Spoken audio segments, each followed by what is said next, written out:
எல்லாருக்கும் வணக்கம். மீண்டும் மெய்ப்பொருள் காண்க தளத்திற்கு எல்லாரையும் நான் வரவேற்கிறேங்க.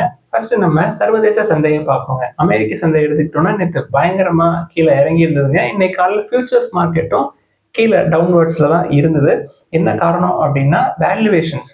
ஸோ வேல்யூவேஷன்ஸ் அதிகமாக கொடுத்துருக்குறாங்க. கீழே இறங்குனதுக்கு காரணம் இந்த ஓவர் வேல்யூட் இன் ஏஐ, அதாவது டெக் ஸ்டாக்ஸ் எல்லாத்தையுமே அடிச்சு கீழே இறக்கிருக்காங்க. அமெரிக்க சந்தையோட எதிரொலிப்பு இன்னைக்கு காலையில ஜப்பான் நாட்டு சந்தையிலையும் தெரிஞ்சதுங்க. 4% பக்கமா ஒரு கட்டத்துல கீழே இறங்கி இருந்தது. நான் கடைசியா பார்க்கப்போ ஒரு 2.25% பக்கமா இண்டெக்ஸ் கீழே இறங்கி இருந்ததுங்க. அங்கேயும் டெக் ஸ்டாக்ஸ் எல்லாமே பயங்கரமா அடி வாங்கியிருக்கு. இந்திய சந்தை எடுத்துக்கிட்டோம்னா இன்னைக்கு கிடையாது. பட் நாளைக்கு அதோடைய பிரதிபலிப்பு தெரியறதுக்கான வாய்ப்புகள் இருக்கும். எஃப்ஐஐஸ் தொடர்ந்து நெட் செல்லர்ஸா இருக்கிறாங்க. நவம்பர் 3, நவம்பர் 4 அப்படின்னு எடுத்துக்கிட்டோம்னா ஒரு 1883 crores, தென் 1067 crores கேஷ் செக்மெண்ட்ல நெட் செல்லர்ஸா தான் இருக்கிறாங்க. அடுத்து சர்வதேச செய்திகள்னு எடுத்துக்கிட்டோம்னா சைனாவும் யூஎஸும் ரெண்டு பேரும் ஒத்துழைச்சு போயிடலாம் அப்படின்ற மாதிரி ஒரு முடிவில் இருக்கிற மாதிரி தெரியுதுங்க. யூஎஸ் தரப்புல சைனாவுக்கு டேரிஃப்லாம் குறைச்சாங்க. இப்போ அதுக்கு சைனா என்ன பண்ணியிருக்கிறாங்க, அக்ரி ப்ராடக்ட்ஸ், அதாவது யூஎஸ்ல இருந்து வரக்கூடிய அக்ரி ப்ராடக்ட்ஸ்க்கு டேரிஃப் எல்லாம் குறைச்சிருக்காங்க. முக்கியமா சோயா பீன்ஸ், வீட்டு, கார்ன், தென் சிக்கன், இது எல்லாத்துக்குமே சைனீஸ் வந்து டேரிஃபை குறைச்சிருக்காங்க. இது உண்மையிலே நல்ல விஷயம். ஸோ யூஎஸும் சைனாவும் ஓரளவுக்கு ஒத்துழைச்சு போனாங்க அப்படின்னா தங்கம் விலை குறையிறதுக்கான வாய்ப்புகள் இருக்கும் இல்லையா. ஸோ நேற்றும் தங்க விலை இறங்கி இருந்தது, இன்னைக்கும் தங்கம் இறங்கி இருக்குங்க. 22 கேரட் கோல்டு பெர் கிராம் 70 ரூபாய் விலை இறங்கி 11,180 இருக்குங்க. அடுத்து இன்னைக்கு அப்டேட்ஸ்குள்ள போயிடலாங்க. ஃபர்ஸ்ட் மஹேந்திராவுடைய Q2 ஃபினான்ஷியல் 26 பெர்ஃபார்மன்ஸ் எடுத்து பார்த்தோம்னா ஆட்டோ, அதாவது ஸ்டாண்ட்லோன் நெட் ப்ராஃபிட் வந்து 18% ஏறி இருக்குங்க இயர் ஆன் இயர் பேசிஸ்ல. நல்ல டிமாண்ட் இருக்குங்க எஸ்யூவிஸ் டிராக்டர் செக்மெண்ட்டை பொறுத்த வரைக்கும். ப்ராஃபிட் ஆஃப்டர் டாக்ஸ் வந்து 4,521 crores இருக்குங்க. இது Q2 ஃபினான்ஷியல் 25ல 3,841 crores இருந்திருக்கு.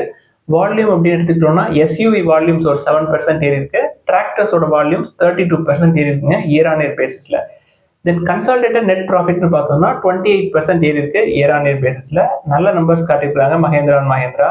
அடுத்து இந்தியன் ஹோட்டல் கம்பெனி எடுத்துக்கிட்டோம்னா ரெவன்யூ ஒரு 9% ஏறி இருந்தாலும் Q2 ஃபினான்ஷியல் 26ல நெட் ப்ராஃபிட் வந்து 49% விழுந்திருக்குங்க. கம்பெனிக்கு ஒரு எக்ஸப்ஷனல் கெயின் கிடைச்சிருக்கு. ஸோ அதை நம்ம சேர்க்கிறப்ப அட்ஜஸ்டட் நெட் ப்ராஃபிட்னு பார்த்தோம்னா ஒரு 15% ஏறி இருக்குங்க. Q2 ஃபினான்ஷியல் 26 பொறுத்த வரைக்கும் 46 நியூ ஹோட்டல்ஸ்க்கான மேனேஜ்மெண்ட் அக்ரிமெண்ட் சைன் பண்ணியிருக்காங்க. தென் 26 ஹோட்டல்ஸ் வந்து ஓப்பன் பண்ணியிருக்காங்க. Q2 ஃபினான்ஷியல் 26 பொறுத்த வரைக்கும் கம்பெனி முக்கியமான மைல் ஸ்டோன்லாம் கிராஸ் பண்ணியிருக்காங்க. என்ன அப்படின்னா ஆப்ரேட்டிங் ஹோட்டல்ஸ் 250 ஹோட்டல்ஸை கிராஸ் பண்ணியிருக்காங்க. தென் கீஸ் அப்படின்னு எடுத்துக்கிட்டோம்னாலும் 25,000 கீஸை கிராஸ் பண்ணியிருக்காங்க கம்பெனி. அடுத்து பஜாஜ் ஃபினான்ஸ் என்ன சொல்லியிருக்காங்க, இந்த ஃபெஸ்டிவல் சீசன்லாம் இப்போ முடிஞ்சது இல்லையா, இந்த சீசன்ல மட்டுமே கம்பெனியோட பெர்ஃபார்மன்ஸ் எடுத்துக்கிட்டோம்னா, அதாவது பஜாஜ் ஃபினான்ஸை பொறுத்த வரைக்கும் அவங்களோட கோர் பிஸ்னஸ் வந்து லெண்டிங் பிஸ்னஸ்ங்க. ஸோ கன்சியூமர் லோன் டிஸ்பர்ஸ்மெண்ட் அப்படின்னு பார்த்தோம்னா நல்ல நம்பர்ஸ் காட்டியிருக்காங்க இந்த ஃபெஸ்டிவல் சீசன்ல. இன் டர்ம்ஸ் ஆஃப் வால்யூம்ல பார்த்தோம்னா 27% ஏறி இருக்குங்க இயர் ஆன் இயர் பேசிஸ்ல. இன் டர்ம்ஸ் ஆஃப் வேல்யூஸ்ல பார்த்தோம்னா 29% ஏறி இருக்குங்க. ஸோ இன்னைக்கு இருக்கக்கூடிய சுச்சுவேஷனை பாருங்க, ஃபெஸ்டிவல் சீசனுக்காக கடன் வாங்கி செலவு பண்ணக்கூடிய சூழல் இருக்குங்க. அடுத்து என்எஸ்சி லிமிடெடோட Q2 ஃபினான்ஷியல் 26 எடுத்துக்கிட்டோம்னா ரெவன்யூ 18% விழுந்திருக்குங்க இயர் ஆன் இயர் பேசிஸ்ல.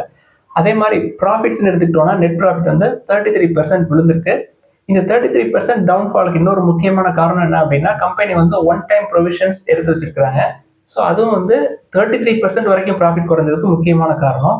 அடுத்து பாரதி ஏர்டெல் எடுத்துக்கிட்டோம்னா கம்பெனிக்கு D2H பிசினஸ் செக்மெண்ட் இருக்கு இல்லையா, அதுல ரொம்ப சூப்பரெல்லாம் பெர்ஃபார்ம் பண்ணலாங்க. அதாவது Q2 ஃபினான்ஷியல் 25ல 1.2 crore அந்த செக்மெண்ட்ல ப்ராஃபிட் பண்ணியிருக்காங்க. இப்போ Q2 ஃபினான்ஷியல் 26ல லாஸ் எடுத்திருக்காங்க 60.6 crores. அது போக சப்ஸ்கிரைபர்ஸ் அப்படின்னு எடுத்துக்கிட்டோம்னா கிட்டத்தட்ட 3.4 லட்சம் சப்ஸ்கிரைபர்ஸை இழந்திருக்கிறாங்க Q2 ஃபினான்ஷியல் 26ல மட்டும் பாரதி ஏர்டெல் D2H பிசினஸ்ல. அடுத்து AWL அக்ரி எடுத்துக்கிட்டோம்னா கம்பெனியோட ரெவன்யூ 22% ஏறி இருக்குங்க இயர் ஆன் இயர் பேசிஸ்ல. ரெவன்யூ 22% ஏறினாலும் நெட் ப்ராஃபிட் வந்து ஒரு 21.3% பக்கமா விழுந்திருக்கு. என்ன காரணம் அப்படின்னா எக்ஸ்பென்சஸ் அதிகமாக இருக்குங்க. ஃபினான்ஸ் காஸ்ட், தென் எம்ப்ளாயி பெனிஃபிட் காஸ்ட் எல்லாமே கூடியிருக்கு அப்படின்னு சொல்றாங்க கம்பெனி. அடுத்து IMFA Indian metals and ferro alloys எடுத்துக்கிட்டோம்னா கம்பெனி வந்து டாடா ஸ்டீலுடைய ஃபெரோ அலாய் பிளான்ட், ஒடிஷால இருக்கக்கூடிய பிளான்ட் வந்து அக்வயர் பண்றதுக்காக அசெட் டிரான்ஸ்ஃபர் அக்ரிமெண்ட் வந்து சைன் பண்ணியிருக்காங்க. இந்த டீலோட ஒர்த் எவ்வளோ அப்படின்னா ஒரு 610 கோடி ரூபாய் சொல்றாங்க. தென் IMFA உடைய ரிசல்ட்ஸ் Q2 ரிசல்ட்ஸ்னு பார்த்தோம்னா ஸ்டாண்ட்லோன் நெட் ப்ராஃபிட் வந்து 21.4% விழுந்திருக்குங்க இயர் ஆன் இயர் பேசிஸ்ல. ரெவன்யூ வந்து ஒரு 3.86% ஏறி இருக்கு. கம்பெனி ஷேர் ஹோல்டர்ஸ்க்கு டிவிடெண்ட் அனௌன்ஸ் பண்ணிருக்காங்க. ₹5 ஒரு ஷேருக்கு. November 11, 2025 record date. பேமெண்ட் வந்து December 3, 2025. அடுத்து சுஸ்லோன் எனர்ஜியுடைய Q2 ஃபினான்ஷியல் 26 நம்பர்ஸ் எடுத்துக்கிட்டோம்னா சூப்பரான ரிசல்ட்ஸ்ங்க. கன்சாலிடேட்டட் நெட் ப்ராஃபிட் வந்து ஒரு 6.5 டைம்ஸ் ஏறி இருக்கு. 539% ஏறி இருக்கு இயர் ஆன் இயர் பேசிஸ்ல. முக்கியமான காரணம் என்ன அப்படின்னா டிஃபர்ட் டாக்ஸ் கிரெடிட்ங்க. அது வந்து ஒரு அட்வான்டேஜா இருந்திருக்கு. அது மட்டுமே அட்வான்டேஜ் கிடையாதுங்க. கம்பெனியும் நல்லா பெர்ஃபார்ம் பண்ணிருக்காங்க. கம்பெனியோட ஆப்ரேஷன்ஸும் நல்லா இருக்கு. ரெவன்யூ 85% ஏறி இருக்குங்க. கம்பெனியோட ஆர்டர் புக் வந்து 6 ஜிகாவாட்டா கிராஸ் பண்ணிருக்கு. H1 financial year 26 first 6 months of financial year 26 எடுத்துக்கிட்டோம்னா 2 ஜிகாவாட் ஆர்டர் புக் வந்து ஆட் பண்ணிருக்காங்க. டோட்டல் ஆர்டர் புக் வந்து 6.1 ஜிகாவாட்டா இருக்குங்க. ஸ்ட்ராங்கான நம்பர்ஸ். அடுத்து பேடிஎம் நிறுவனத்தினுடைய Q2 ஃபினான்ஷியல் இயர் 26 எடுத்துக்கிட்டோம்னா நெட் ப்ராஃபிட் வந்து 21 crores இருக்குங்க. இது Q2 ஃபினான்ஷியல் இயர் 25ல 928 crores இருந்திருக்கு. ரெவன்யூ 24% ஏறி இருக்குங்க இயர் ஆன் இயர் பேசிஸ்ல. குவார்டர் ஆன் குவார்டர் பேசிஸ்ல பார்த்தோம்னா நெட் ப்ராஃபிட் 83% கீழே விழுந்திருக்கு. ரெவன்யூ ஒரு 7.5% ஏறி இருக்குங்க குவார்டர் ஆன் குவார்டர் பேசிஸ்ல. பேடிஎம் பொறுத்த வரைக்கும் அவங்க என்ன ஸ்ட்ராட்டஜியை ஃபாலோ பண்றாங்க அப்படின்னா எக்ஸ்பென்சஸை எவ்வளவு குறைக்க முடியுமோ அவ்வளவு தூரம் குறைக்கிறாங்க. இயர் ஆன் இயர் பேசிஸ்ல ஒரு 8% எக்ஸ்பென்சஸ் விழுந்திருக்கு. குவார்டர் ஆன் குவார்டர் பேசிஸ்லயே ஒரு 2.3% விழுந்திருக்குங்க. அடுத்து ஸ்ரீராம் ஃபினான்ஸ் எடுத்துக்கிட்டோம்னா கம்பெனில ஜப்பான் நாட்டு நிறுவனமான மிட்சுபிஷி வந்து ஒரு 20% வரைக்கும் ஸ்டேக் எடுக்கலாமா அப்படின்னு சொல்லி பேச்சுவார்த்தையில் ஈடுபட்டுக்கிட்டு இருக்காங்க. இதுக்காக கம்பெனி வந்து ஒரு $3 பில்லியன் வரைக்கும் இன்வெஸ்ட் பண்ற மாதிரி தெரியுதுங்க. அதாவது ஒரு 33,000 ஒரு 35,000 கோடிக்கு பக்கமா மிட்சுபிஷி கம்பெனில இன்வெஸ்ட் பண்ற மாதிரி தெரியுதுங்க. எந்த பிரைஸ்ல உள்ள வர்ற மாதிரி சொல்லியிருக்காங்கன்னா ஒரு 760 to 780 அந்த ரேஞ்சில் மிட்சுபிஷி உள்ள வர்ற மாதிரி சொல்லியிருக்காங்க ஒரு 20% ஸ்டேக் எடுக்கிறது. இந்த கம்பெனியில் ரெண்டாவது அப்டேட் என்னன்னா ஸ்ரீராம் ஃபினான்ஸ் என்ன சொல்றாங்க, எங்களோட கோல்ட் லோன் போர்ட்போலியோவை நாங்க எக்ஸ்பேண்ட் பண்ணுவோம். இதுக்காக ஸ்பெசிஃபிக்கா கோல்ட் லோன் பிரான்ச்சஸ்னே நாங்க ஓபன் பண்ணுவோம் அப்படின்னு சொல்றாங்க. கம்பெனியை பொறுத்த வரைக்கும் அவங்களோட கோர் பிசினஸ் என்ன அப்படின்னா இந்த டிரான்ஸ்போர்ட், அதாவது கமர்ஷியல் வெஹிக்கிள், பேசஞ்சர் வெஹிக்கிள்ஸ்க்கு லோன் கொடுப்பாங்க. Q2 எடுத்துக்கிட்டோம்னா அசெட் அண்டர் மேனேஜ்மெண்ட் 16% ஏறி இருந்துச்சுங்க. இவங்களுடைய ஓவரால் அசெட் அண்டர் மேனேஜ்மெண்ட்ல கமர்ஷியல் வெஹிக்கிள் அக்கௌண்ட்ஸ் அப்படின்னு எடுத்துக்கிட்டோம்னா ஒரு 46% இருக்குங்க. தென் பிவி அக்கௌண்ட்ஸ் எடுத்துக்கிட்டோம்னா ஒரு 21% இருக்குங்க. கோல்ட் லோன் எடுத்துக்கிட்டோம்னா 2% ஆஃப் அசெட் அண்டர் மேனேஜ்மெண்ட்ல இருக்கும். ஸோ இந்த கோல்ட் லோனை நாங்கள் எக்ஸ்பேண்ட் பண்ணுவோம் அப்படின்னு சொல்லியிருக்காங்க ஸ்ரீராம் ஃபினான்ஸ். அடுத்து நிவாபூபா ஹெல்த் எடுத்துக்கிட்டோம்னா கம்பெனி லாஸ் எடுத்துக்கிறாங்க. நெட் லாஸ் 35 crores இருக்குங்க.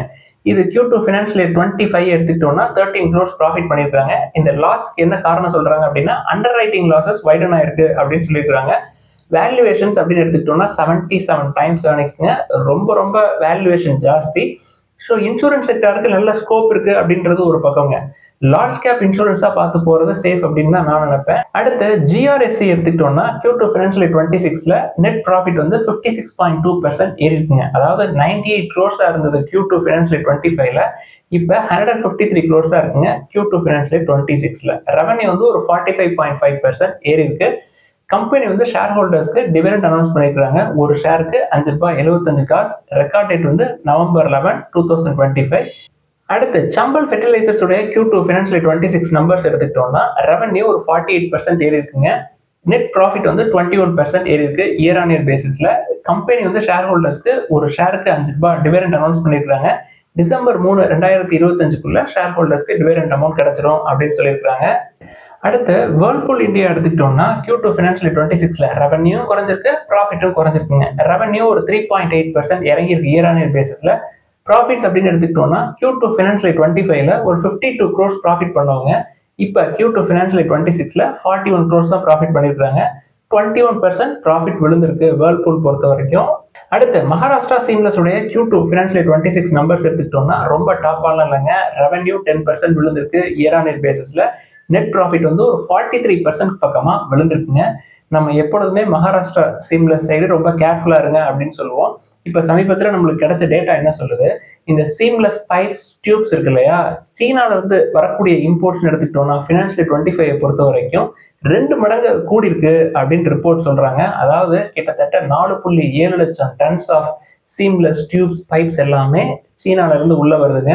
நம்ம பல தடவை சொல்லியிருக்கோம், சீனால இருந்து வரக்கூடிய இறக்குமதி வந்து இங்க உள்ள லோக்கல் பிளேயர்ஸை பாதிக்கும் அப்படின்னு சொல்லுவோம் இல்லையா, அதுக்கு ஒரு சிறந்த எடுத்துக்காட்டு மகாராஷ்டிரா சீம்லெஸ்ங்க. அடுத்து ஃபர்ஸ்ட் சோர்ஸ் சொல்யூஷனுடைய Q2 ஃபினான்ஷியல் இயர் 26 நம்பர்ஸ் பார்த்தோம்னா ஸ்டெடி க்ரோத்ங்க. நெட் ப்ராஃபிட் 6% ஏறி இருக்கு. அதாவது 179 crores இருக்குங்க Q2 ஃபினான்ஷியல் 26ல. இது Q2 ஃபினான்ஷியல் 25ல 169 crores இருக்கு. ரெவன்யூ ஒரு 4.3% ஏறி இருக்கு. நல்ல நம்பர்ஸ் தான். பட் வேல்யூவேஷன்ஸ் பார்த்தோம்னா 40 டைம்ஸ் ஏர்னிங்ஸ் இருக்கும். அடுத்து பெர்ஜர் பைன்ஸ் உடைய Q2 ஃபினான்ஷியல் 26 நம்பர்ஸ் எடுத்து பார்த்தோம்னா ரெவன்யூ 1.9% தாங்க ஏறி இருக்கு இயர் ஆன் இயர் பேசிஸ்ல. கன்சாலிடேட்டட் நெட் ப்ராஃபிட் ஒரு 23.5% விழுந்திருக்கு. ஸோ பெயிண்ட் செக்மெண்ட்டை பொறுத்த வரைக்கும் காம்படிஷன் ரொம்ப ரொம்ப ஜாஸ்தி. அடுத்து ஸ்டவ்கிராஃப்ட் நிறுவனத்தினுடைய Q2 ஃபினான்ஷியல் 26 நம்பர்ஸ் எடுத்துக்கிட்டோம்னா நல்ல நம்பர்ஸ் காட்டிருக்காங்க. டபுள் டிஜிட்ல க்ரோ ஆயிருக்காங்க. குவார்டர் ஆன் குவார்டர் பேசிஸ்ல 39% ஏறி இருக்குங்க சேல்ஸ். தென் நெட் ப்ராஃபிட் வந்து 106% ஏறி இருக்கு. இயர் ஆன் இயர் பேசிஸ்ல பார்த்தாலும் டோட்டல் சேல்ஸ் வந்து ஒரு 13% ஏறி இருக்கு. நெட் ப்ராஃபிட் வந்து 28% ஏறி இருக்குங்க. கம்பெனியோட வேல்யூவேஷன்ஸ் பார்த்தோம்னா 30 டைம்ஸ்க்கு மேல இருக்கும். பட் முற்காலங்கள்ல 300, 350, 400லேயே நிறைய கன்சிடர் பண்ணியிருப்பாங்க லோயர் லெவல்ல. ஸோ அவங்களுக்கெல்லாம் வந்து இது அற்புதமான ரிசல்ட்ஸ்ங்க. ஸோ சந்தை எடுத்துக்கிட்டோம்னா எஃப்ஐயோட செல்லிங் ப்ரெஷர் கண்டினியூ ஆகுது. சர்வதேச சந்தை, அதாவது அமெரிக்க சந்தை, ஜப்பான் நாட்டு சந்தை எல்லாமே இறங்கு முகத்துல இருக்குங்க. வேல்யூவேஷன் அதிகமா இருக்கு அப்படின்னு சொல்லி ஃபீல் பண்றாங்க. இந்தியன் மார்க்கெட்டும் வந்து வேல்யூவேஷன் அதிகமாக தாங்க இருக்கு. பட் மற்ற சந்தைகள்லாம் எடுத்துக்கிட்டோம்னா ஒரு ஆல் டைம் ஹையை தொட்டுட்டு கீழே வருது. நம்ம இன்னும் ஆல் டைம் ஹைவே தொடலை செப்டம்பர் 2024க்கு அப்புறம். ஸோ பெரும்பாலான நிறுவனங்கள், அதாவது ஸ்மால் கேப், மிட் கேப் நிறுவனங்கள், ஈவன் லார்ஜ் கேப் நிறுவனங்களே வந்து ஓவர் வேல்யூட் சைடில் தாங்க இருக்கு. அந்த வேல்யூவேஷனுக்கான ரிசல்ட்டை நிறுவனங்கள் காட்டல. அதனால செல்லிங் ப்ரெஷர் கண்டினியூ ஆகும். நம்ம வேல்யூஸ் எங்கெங்கெல்லாம் இருக்கோ அதை தேடி கண்டுபிடிப்போம். இதெல்லாம் தான் இந்த பதிவுகளில் பேசணும்னு நினைச்சோங்க. முதலீடுகளில் ஏதாவது சந்தேகங்கள் இருந்தால் எல்லாத்தையும் கீழே எழுதுங்க. எல்லாருக்கும் நன்றி.